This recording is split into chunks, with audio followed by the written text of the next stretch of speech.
karena ini sudah sangat membahayakan. Ini bukan gerakan keagamaan, ini gerakan politik. Bahkan ini kita bilang ini kejahatan kemanusiaan atas nama agama. Orang yang sudah bergabung akan dihancurkan ekonominya, dihancurkan akhlak dan akidahnya, dihancurkan masa depannya. Ini atas nama agama dan ini besar di pondok pesantren. Ini sangat membahayakan.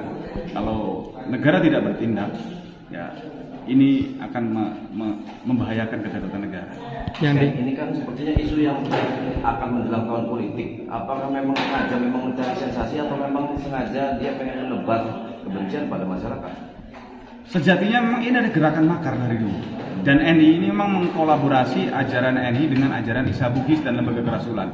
Dari awal terbentuknya memang dia sudah mengajarkan makar dan mengajarkan kebencian kepada orang. Namun di permukaan ajaran Isa Bugis ini seolah-olah mereka toleran karena ajaran Isa Bugis ini adalah dia kolaborasi, sinkretisme agama, penggabungan beberapa agama menjadi satu dan selalu menggunakan logika akal.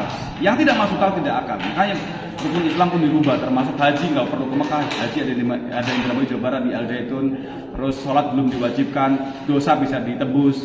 Nah ini gerakan-gerakan ini kan gerakan clandestine, gerakan bawah tanah, dan informasi ini sudah ada di tangan MUI dan Kementerian Agama pada saat itu yang dihasilkan.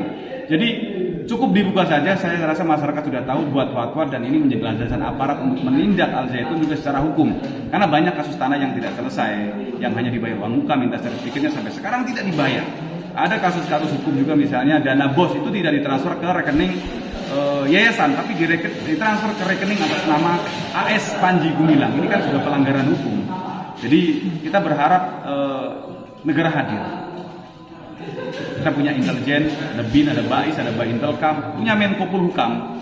Kita berharap kementerian dan lembaga sinergi. Ini bukan hanya kasus tahunan, ini tragedi kemanusiaan. Dan kita tidak berharap ini berlarut-larut sehingga nanti orang akan trauma dengan pesantren, takut ke pesantren, anaknya nanti takut dianggap radikal dan lain sebagainya. Yang ini oknum.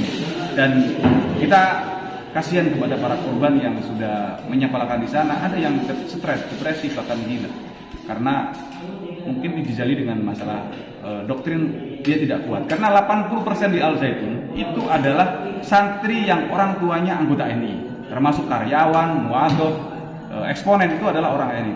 Tapi ada 20% santri yang korban promosi Al Zaitun, yang dia hanya melihat pesantren mega, sekolahan ke sana. Anaknya nakal mungkin udah cemplungin ke pesantren karena mungkin orang tuanya orang kaya, karena memang biayanya cukup tinggi. Tapi kalau yang 80% itu memang ada subsidi bagi anggota NII agar untuk menyekolahkan menjadi santri anaknya di Al Zaitun.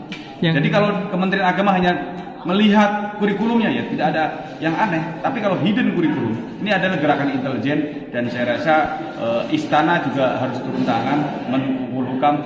Kita punya intelijen. Terima kasih sudah nonton. Jangan lupa like, subscribe, dan share ya.